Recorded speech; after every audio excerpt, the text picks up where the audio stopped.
If you've stepped into a new arena of life and you're looking around like, I do not belong here, then this video is for you. In 2026, imposter syndrome is a word that we're probably all super familiar with. And it really comes down to feeling like you're inadequate or you don't belong. And ultimately, you kind of feel like a fraud in the space that you're in. Self-doubt really makes you look inward and say, A, how did I get here? And B, am I qualified to be here? And you start to question and doubt yourself. And because of that, you kind of shrink in that environment because you don't feel like you belong there. Fortunately for you, God doesn't require that you're confident and prepared and ready in order for you to be obedient. And most of the times when you watch these type of videos, it comes from a place of overcoming imposter syndrome. But I am really just sitting right here in the middle of it as I talk to you, because what I'm doing right now is really, really, really uncomfortable for me. And I know it's hard for people to believe because I've been creating and putting out content for almost a decade now. But this, sitting down, doing long form content, talking directly to a camera, feels super uncomfortable because I have these questions like, you know, who do I think I am?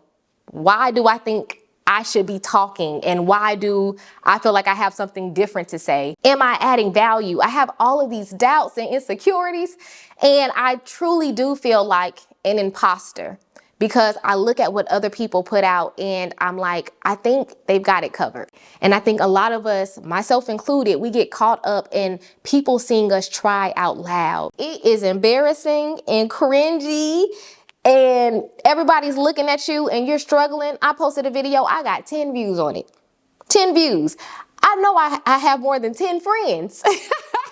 And yet I have to still come on here and record another video and probably will get 2 views on this one, and it's okay. So you really have to give yourself permission to be new and to learn and to start from the bottom, because any person that you admire in that area, trust me, they started right where you are.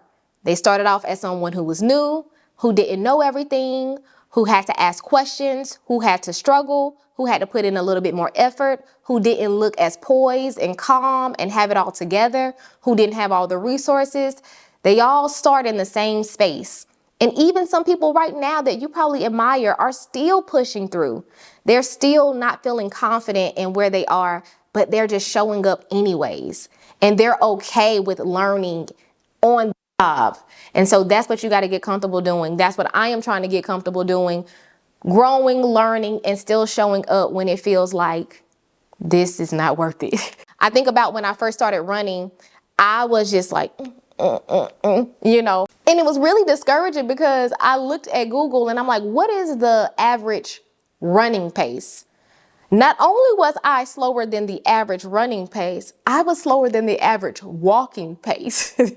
So somebody really could have walked faster than I was running, yet I was calling myself a runner.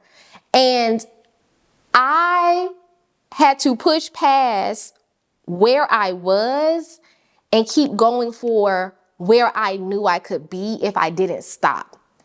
And when you're in the very beginning, people are not going to be clapping for you. There's not going to be any validation because, to be frank, most of the times what you're producing it's not clap worthy because you're just getting started, and you got to be okay with that. You got to be okay with people looking at it and moving on. You got to be okay with people not understanding what you're trying to do. You got to be all right with sitting with these feelings of doubt and fear and insecurity and feeling like you don't belong in this space because you haven't caught up to the level that you know you will be one day.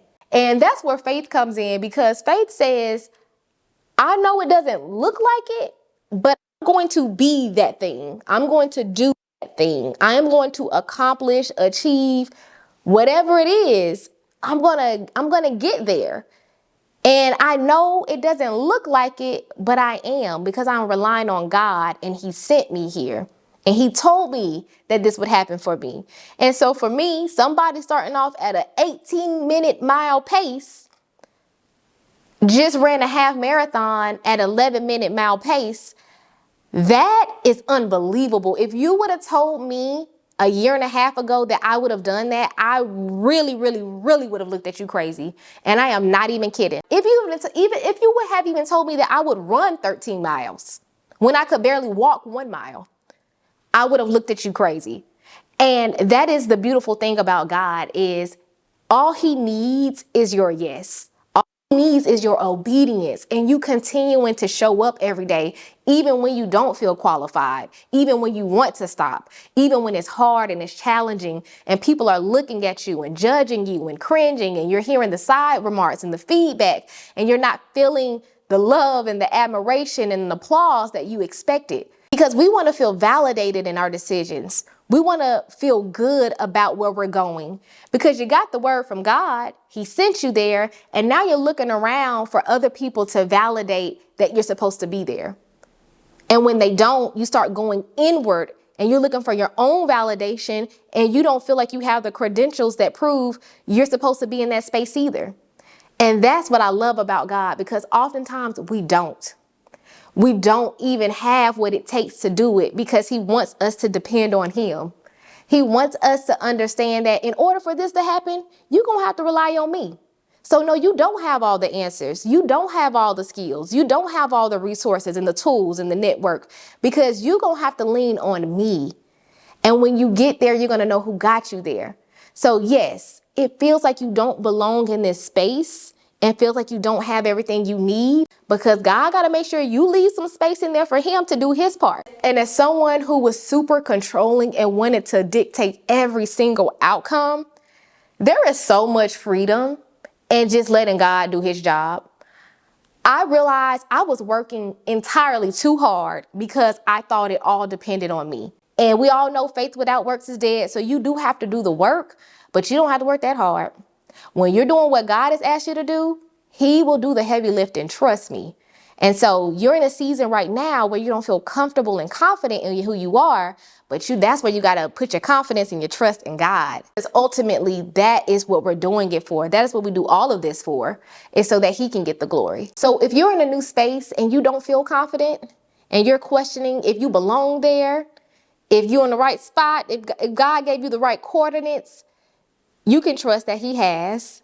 You're in the right spot and you're in good company, because almost anyone who has achieved great things will tell you it starts that way. It starts with doubt. It starts with insecurity, but it grows with you being bold enough to push past that feeling. So now you have to make a decision. Are you going to let imposter syndrome drive you out of a space that God has called you to? Or are you going to remain and stay there and plant yourself and grow and bloom like he's called you to do? Because if you can push past this feeling, I can guarantee you there is something better on the other side. And it may not even be exactly what you're expecting, but the growth that you get out of it will be well worth it. So stay the course. I know I will. I promised y'all a video a week. I'm 2 for 2. So we're going to keep it going. If anything in this video resonated with you, please like, comment, and subscribe if you haven't already. I am going to be posting 1 video a week, as I promised, even with the imposter syndrome. So I would love for you to be here and grow with me this year. Please, please, please do not let imposter syndrome stop you this week. And we're going to talk next week. Until next time, bye.